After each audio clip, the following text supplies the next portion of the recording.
હા પ્રિય, હા મેં ભોજન કર્યું. બસ ભાઈ, હવે કાં તો તું તારી મહિલા મિત્રને ચૂસ કર, કાં તો મને. મહિલા મિત્ર. હે? હા મહિલા મિત્ર.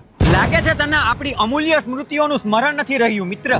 સ્મરણ છે, બધું જ સ્મરણ છે. ના ના મિત્ર, ભૂલશો નહીં. મધ્યરાત્રિએ ચાની મધુર મીઠાશ લેવા તમારી સાથે કોણ હોય છે? હવે મારી મધુરતાનું પોષણ મારી મહિલા મિત્રના કંઠમાંથી નીકળતા મધુર શબ્દ દ્વારા થઈ જાય છે. વાહ મિત્ર વાહ, પણ હવે તમને મારી સાથે સમય વિતાવવામાં શું આપત્તિ આવે છે? કેમ કે હવે મારા આવશ્યક સમયને મારી આવશ્યક મહિલા મિત્ર સાથે વિતાવવું ખૂબ જ આવશ્યક છે. વાહ મિત્ર વાહ, આખિરકાર છેલ્લે તો આપણી મિત્રતામાં મને આજ પ્રાપ્ત થયું ને. પ્રાપ્તિ અપ્રાપ્તિની વાત તમે ન કરો તો સારું મિત્ર. મેં મિત્રતામાં શું મેળવ્યું છે?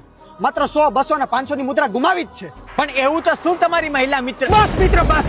હવે મારી મહિલા મિત્ર વિશે એક પણ કટુ વચન તમારા મુખેથી શ્રવણ નહીં કરું. મારી મહિલા મિત્ર પ્રાતઃકાલ તથા સુપ્રભાત અને રાત્રિ તથા શુભ રાત્રિનો મેસેજ કરે છે, તથા મારા માટે કોણ યોગ્ય છે કોણ અયોગ્ય છે તેનું ધ્યાન રાખે છે, તથા મેં ભોજન કર્યું છે કે નહીં તેનું પણ નિરીક્ષણ કરે છે. કાંઈ વાંધો નહીં મિત્ર, પરિણામે તો આપણી મિત્રતાનું બંધન એક મુદ્રાએ જ આવીને અટક્યું ને.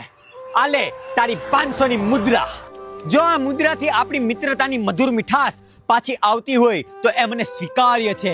સમજી ગયો મિત્ર? મિત્ર મિત્ર હવે આનાથી હું મારી મહિલા મિત્ર માટે જાડો પાડો ભીમ બટાટા જેવો ટેડી બિયર લઈશ.